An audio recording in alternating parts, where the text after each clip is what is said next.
रीमा को उसकी सहेली ने बताया कि वो एक सिद्धि प्राप्त बाबा को जानती है और वो अपने कई काम उनसे करवा चुकी है। वो सब कार्य कर सकते हैं। उसका बेटा जो पढ़ाई में अच्छा नहीं था, बाबा की विभूति लगाने मात्र से अब उसके टेस्ट में अच्छे नंबर आते हैं। ये सुनकर रीमा हैरान हो गई और उसने अपनी सहेली से पूछा कि क्या वो उसको भी उन बाबा के पास ले जा सकती है। उसकी सहेली ने बोला, हाँ क्यों नहीं, पर तुमको क्या काम है। रीमा ने कहा कि मेरे पति की बहुत साल हो गए प्रमोशन अटकी हुई है, क्या वो इसका निवारण कर सकेंगे। उसकी सहेली बोली, हाँ क्यों नहीं, बाबा के पास सब चीज़ का इलाज है। फिर क्या था, रीमा ने कहा कि आज शाम जैसे ही मेरे पति घर आते हैं तो मैं उनसे बात करूंगी और जल्द ही तुम्हारे साथ उन बाबा के पास चलूंगी। शाम को जब रीमा के पति राकेश घर आए, रीमा ने उन्हें सिद्धि बाबा के बारे में बताया और उनसे कहा कि मैं अपनी सहेली के साथ सिद्धि बाबा के पास जाऊंगी और हो सके तो तुम भी चलो, वो बाबा जी आपको जल्द प्रमोशन होने का तरीका बताएंगे।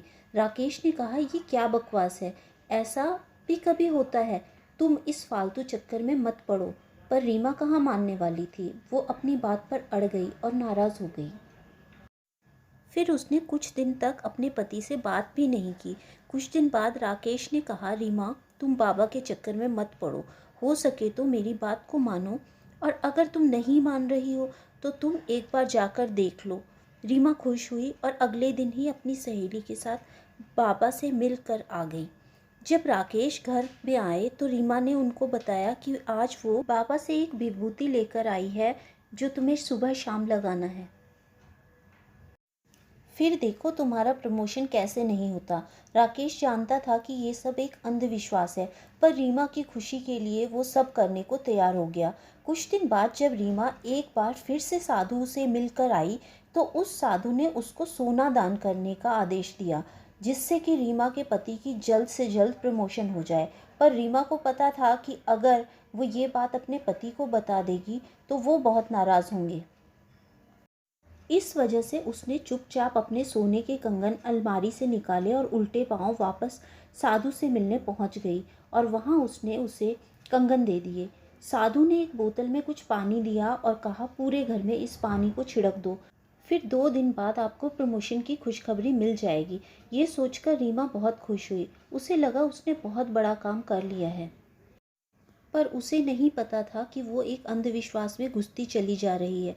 जब 2-3 दिन बाद भी प्रमोशन की खुशखबरी नहीं आई तो रीमा परेशान हो गई। वो साधु से मिलने पहुंची तो उसने देखा वहाँ बहुत भीड़ थी। उसने वहाँ पूछा, क्या बात है, तो पता चला कि वो साधु पाखंडी था और उसको पुलिस पकड़ के ले जा रही थी। वो लोगों को लूटने का काम करता था। रीमा बहुत दुखी हो गई। उसने सारी बात राकेश को बता दी और कहा कि तुम मुझसे नाराज़ हो।